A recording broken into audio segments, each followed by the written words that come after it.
Hello అండి, అందరికీ praise lord. అందరూ బాగున్నారా? మే 25 ఎడారిలో సెలయేర్లు విందామా? ఏర్పరచబడిన వారు నిత్యమైన మహిమతో కూడా క్రీస్తు యేసునందలి రక్షణ పొందవలనని నేను వారి కొరకు సమస్తము ఓర్చుకొనుచున్న 2 తిమోతి 2:10 యోబు బూడిదలో కూర్చుని వాటికి తనకి శ్రమ గురించి హృదయాన్ని క్షీణింపజేసుకుంటూ ఉన్నప్పుడు ఒక విషయము ఆయనకు తెలిసినట్టయితే ఎంతో ధైర్యం తెచ్చుకునేవారు.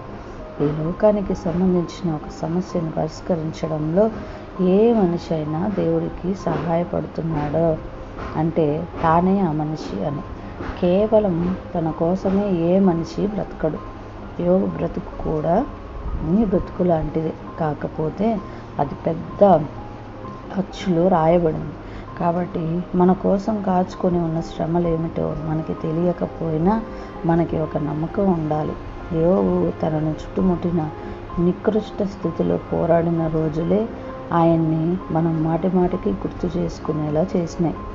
ఆ శ్రమలు యోబుకి రాకపోయినట్టయితే ఆయన పేరు జీవగ్రంథంలో రాయబడేది కాదేమో.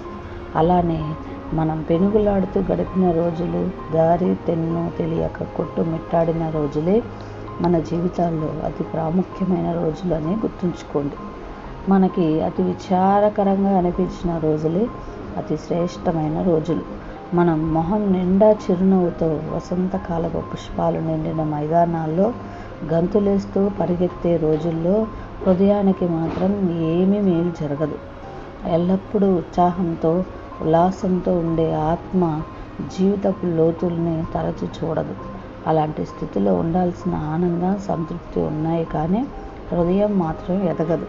ఔన్నత్యాన్ని, లోతైన అనుభవాలను తరచి చూడవలసిన మన ప్రవృత్తి మాత్రం ఏ అభివృద్ధి లేకుండా అలానే ఉండిపోతుంది. జీవితం క్రొవ్వొత్తిలాగా గుడ్డిగా వెలగి చివరికంటా కాలిపోతుంది. దానికి నిజమైన సంతోషపు దగదగలు ఉండవు. దుఃఖపడువారు ధన్యులు. చలికాలపు సుదీర్ఘమైన రాత్రులు అంధకారంలోనే చుక్కలు కాంతివంతంగా ప్రకాశిస్తాయి. కొన్ని కొండ పూలు మనం ఎక్కలేని ఉన్నత శిఖరాలపైనే వింత రంగులతో వెలబూస్తాయి. బాధనే గానుగలోని దేవుని వాగ్దానాలనే చిక్కటి ద్రాక్ష రసం బయటకు వస్తుంది. చింతాక్రాంతుడైన యేసు తత్వం ఎలాంటిదో దుఃఖాలను రుచి చూసిన వాడికే అర్థమవుతుంది.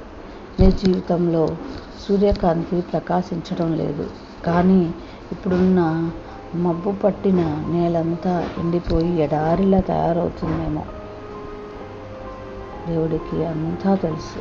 సూర్యుడు, మబ్బులు మన చేతుల్లోనే ఉన్నాయి. Praise the lord.